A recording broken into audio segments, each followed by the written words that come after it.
찬송가 369장 함께 찬양하시겠습니다.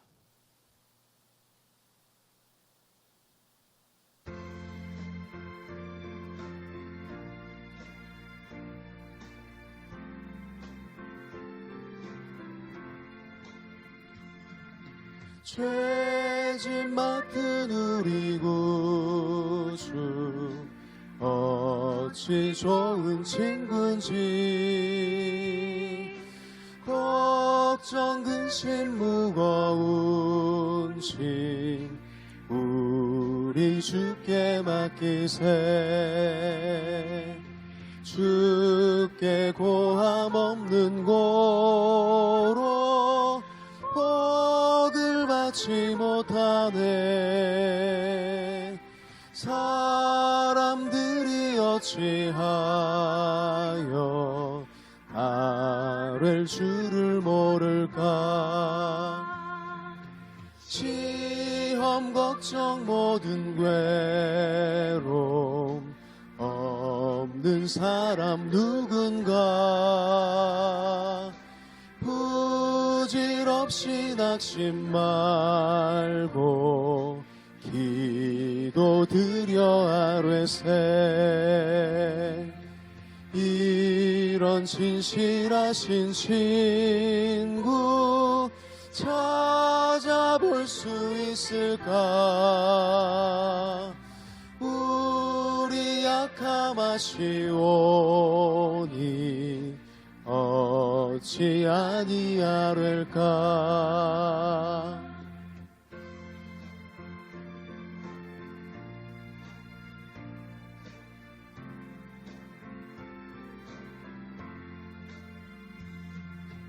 근심 걱정 무거운 짐 아니신 자 누군가. 피난처는 우리 예수 주께 기도드리세. 세상 친구 멸시하고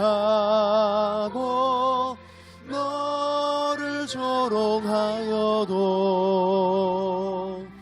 예수 품에 안기어서 참된 위로 받겠네.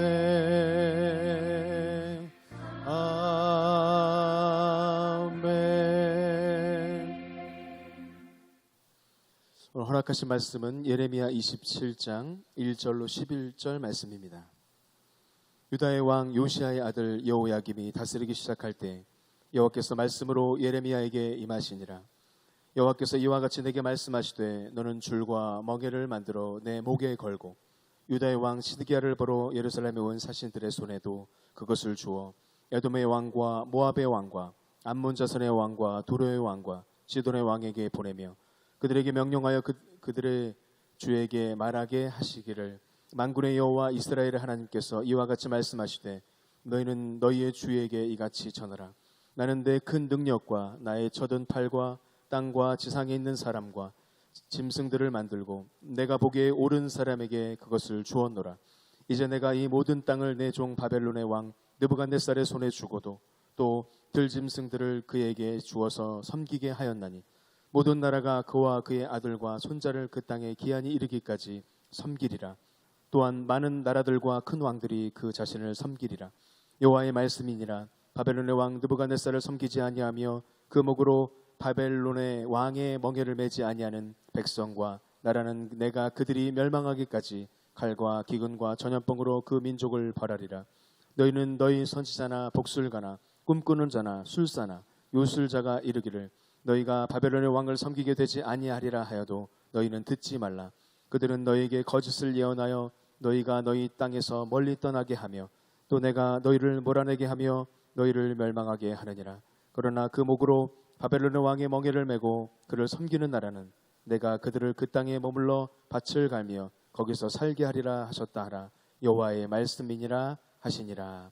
아멘. 지난번 우연히 어느 한 영상을 보니까 한 중년의 남성분이 지하철에서 자신에게 마스크를 착용을 권하는 한 남성에게 무차별하게 폭행을 하고 심한 욕설을 퍼붓는 장면을 보고 참 마음이 아팠습니다. 시간이 흘러 어른이 되었지만 아직 성숙하지 못한 인격을 가지고 있기에 그런 행동이 나오게 되는 것이죠. 인생을 많이 살아도 오래 70년, 80년 살아도 생각과 마음이 바르지 못해 성숙하지 못하여 여전히 어린 아이와 같은 모습을 하고 있으면 정말 대책이 안 섭니다. 성숙지 못한 사람이 있는 곳에는 늘 어떤 불안감이 존재해요. 그러나 성숙한 사람이 있으면 어떤 안정감이 있습니다.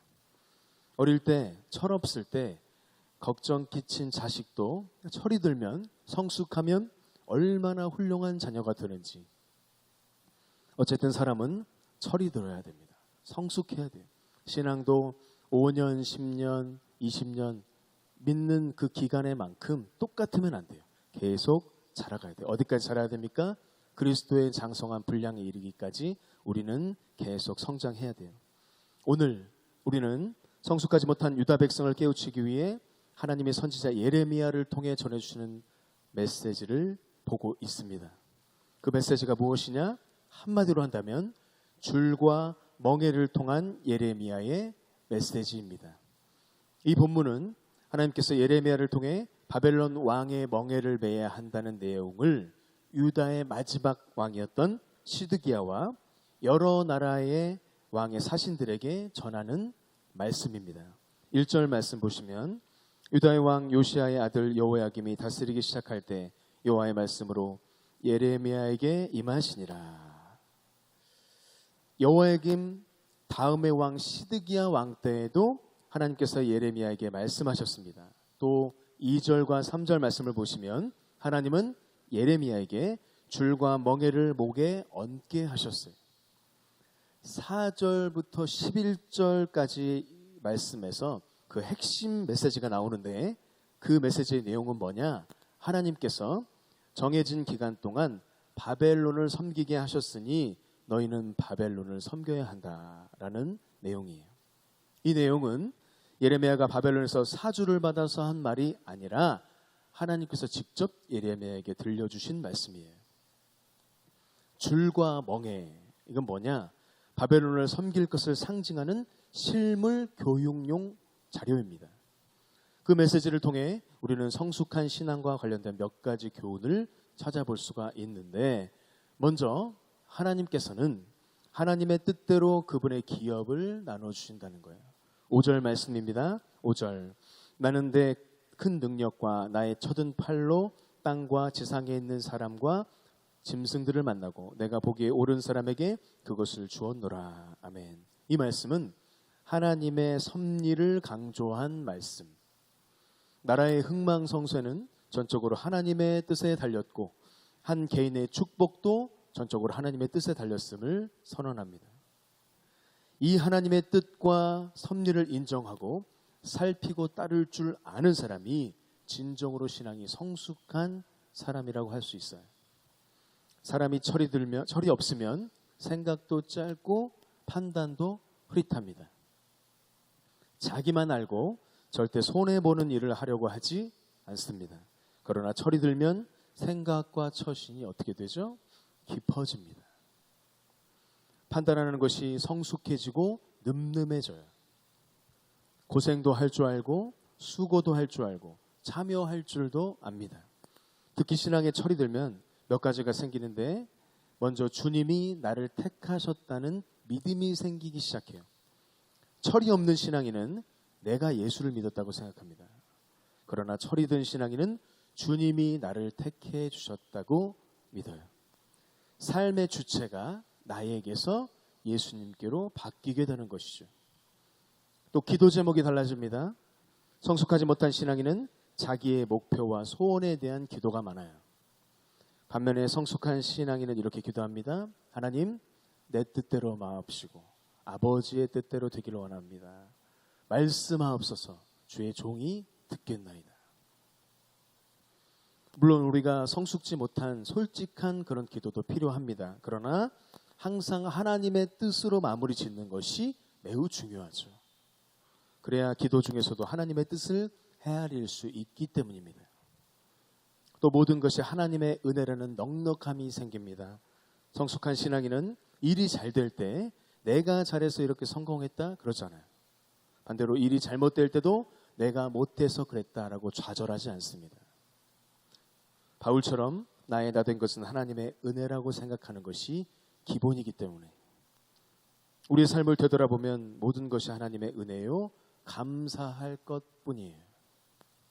신앙인은 항상 여기까지 미쳐야 됩니다. 주체가 내가 되어서 내 욕심만 부리다가 신앙도 하나님도 다 내 욕심을 채우기 위한 수단으로 끝나면 안 돼요. 항상 모든 것은 다 하나님의 은혜입니다. 하나님 은혜에 감사합니다. 이곳으로 내려가야 합니다. 마지막으로 신앙에 철이 들면 무엇이 생기냐? 사명이 생깁니다. 예수님을 위해 손해볼 각오를 하게 돼요. 어린아이는 힘든 일을 하지 아니라고 하죠. 그러나 어른이 되면 모든 것을 혼자 다 알아서 하려고 합니다. 그런데 신앙에 철이 들지 않으면 그렇게 서운한 것이 많은 거예요. 이것도 서운하고 저것도 서운하고 오해도 많고 아까운 것도 많고 손해를 보려고 하지 않아요. 그러나 성숙한 신앙은 힘든 일도 감수하려고 하고 손해볼 각오를 합니다. 우리는 모두 하나님의 뜻, 하나님의 사명을 바라보며 날마다 성숙한 길을 걸어가야 하는 줄 믿습니다. 6절 말씀을 보겠습니다. 6절 이제 내가 이 모든 땅을 내 종 바벨론의 왕 느부갓네살의 손에 주고 또 들짐승들을 그에게 주어서 섬기게 하였나니. 하나님은 유다 백성을 깨우치기 위해 이미 유다 백성들을 바벨론의 포로로 삼기를 작정하셨어요. 하나님의 말씀대로 얼마 후 바벨론이 그 지방의 패권을 장악하게 되죠. 다 하나님의 히스토리, 하나님의 이야기, 하나님의 뜻 가운데 모든 일들이 다 이루어지고 있습니다. 하나님이 사로잡는 바벨론을 더 사랑하신 걸까? 이스라엘 민족들을 사랑하지 않으신 걸까? 아니죠. 하나님은 사로잡히는 유다 백성을 더 사랑하십니다. 그렇다면 왜 하나님은 사랑하시는 자를 사로잡히게 하실까요? 사랑하는 백성의 잘못을 깨우치게 하기 위함, 그 귀한 깊은 메시지가 있습니다. 하나님은 어떤 사람에게는 간섭을 안 하고 무한한 자유를 다 열어주십니다. 그런데 우리가 꼭 알아야 하는 것은 하나님의 간섭이 전혀 없는 무한한 자유는 바로 하나님의 저주의 표시가 될 수 있다는 거예요. 계속 말을 안 듣는 어떤 친구가 있어요. 정말 진심으로 사랑하는 마음 품고 건면했는데 말을 듣지 않고 계속 탈선합니다. 어떻게 되죠? 결국 그냥 내버려 둡니다. 반대로 어떤 사람에게는 조금만 잘못 나가도 하나님께서 간섭을 하십니다. 왜냐? 하나님은 그 사람을 사랑하시기 때문에, 그냥 내버려 두면 안 되기 때문에. 하나님의 매를 통해서 하나님의 사랑을 확인하는 그 사람이 진정한 성숙한 신앙이에요.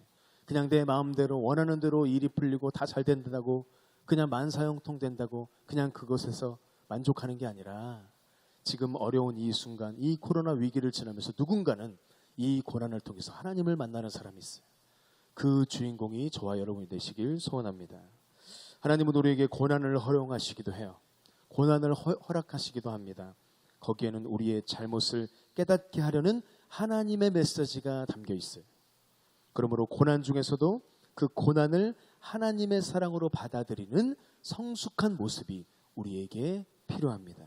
8절 말씀입니다. 8절 여호와의 말씀이니라 바벨론의 왕 느부갓네살을 섬기지 아니하며 그 목으로 바벨론의 왕의 멍에를 매지 아니하는 백성과 나라는 내가 그들이 멸망하기까지 칼과 기근과 전염병으로 그 민족을 벌하리라. 하나님의 백성이 바벨론의 멍에를 매야 한다니까 얼마나 고통스러운 일입니까? 또 이 메시지를 전하는 예레미야의 마음이 얼마나 고통스러웠을까요? 그렇지만 그들이 메어야 할 멍에라면 매야 하는 거예요. 마찬가지 우리에게 주어진 멍에가 정말 고통스러운 멍에일지라도 하나님이 매라고 하면 매야 하는 겁니다. 왜냐? 하나님의 말씀이기 때문에. 하나님이 허락하신 멍에를 매지 않으면 하나님의 진노가 임하게 되지만 그 멍에를 매면 결국에는 하나님의 축복이 뒤따르게 됩니다. 이것이 성경입니다. 11절 말씀. 그러나 그 목으로 바벨론의 왕의 멍에를 메고 그를 섬기는 나라는 내가 그들을 그 땅에 머물러 밭을 갈며 거기서 살게 하리라 하셨다 하라. 여호와의 말씀이니라 하시니라. 물론 잠깐 바벨론을 섬기는 위치에 있게 되는 것은 고통스러운 일입니다. 견디기 힘든 일이에요. 그러나 결국 그들의 과거의 영광과 평화를 회복시켜 주겠다는 주님의 암시의 말씀인 것을 아는 자는 그 고통도 이겨낸다는 거예요. 마태복음 11장에 보시면 수고하고 무거운 짐진 자들아 다 내게로 오라 내가 너희를 쉬게 하리라. 나는 마음이 온유하고 겸손하니 나의 멍에를 메고 내게 배우라. 그리하면 너희 마음이 쉼을 얻으리니 이는 내 멍에는 쉽고 내 짐은 가벼움이라. 모세가 말주변이 없어서 그 당시 이스라엘의 리더로서 치명적인 결함이 있었어요. 그것을 본인이 알고 늘 그것이 부담이었습니다. 백성을 인도하는 하나님의 사명을 감당하기 힘들다고 하나님께 말했더니 하나님께서는 말 잘하는 그의 형 아론을 그에게 붙여주셨습니다. 하나님은 사명을 감당하려고 할 때, 말씀에 순종하려고 할 때, 하나님이 허락하신 멍에를 매려고 할 때 힘을 주실 뿐만 아니라 좋은 사람도 보내주시는 거예요. 그러한 하나님의 멍에를 피하려고 하면 결국 후회와 절망으로 빠질 수밖에 없습니다. 이것이 오늘 본문 말씀의 핵심입니다. 하나님은 누구에게나 다 인생 가운데 짐을 지게 하셨어요. 예수를 믿고 예배를 잘 드리고 신앙생활 열심히 해도 우리에게 어떤 다 짐이 존재합니다. 하나님이 허락하신 짐을 피하지 않고 말씀대로 순종하면 결국 하나님의 위로와 진정한 축복이 주어지는 거예요. 그래서 지금 잠깐 내게 짐으로 느껴지고 왜 하나님 이렇게 내가 하나님을 찾고 열심히 신앙생활 하는데 내 삶에 이런 무거운 짐이 있습니까? 그것을 부여잡고 하나님 앞에 질문해 보세요. 깊은 골방에서 하나님 앞에 한번 물어보세요. 그러면 결국엔 그 무거운 짐과 멍에같이 느껴지는 그 모든 것 뒤에 크게 엄청난 축복과 위로와 안식으로 허락해 주실 그 하나님의 엄청난 사랑의 손길이 보여지기 시작할 것이고 그 하나님의 사랑 가운데 귀한 위로를 받게 될 줄 믿습니다. 항상 말씀에 순종하시는 철이 든 성숙한 신앙인의 삶을 살아가는 저와 여러분이 되시기를 주님의 이름으로 간절히 축원합니다. 오늘 주신 말씀을 붙잡고 우리 주님의 이름 주고 함께 합심으로 기도합니다. 주님, 주님, 주님. 귀하신 하나님 아버지 감사합니다. 오늘도 귀한 말씀을 통하여서 하나님이 함께 하시는 귀한 은혜를 우리에게 알게 하셔서 감사합니다. 찬양합니다.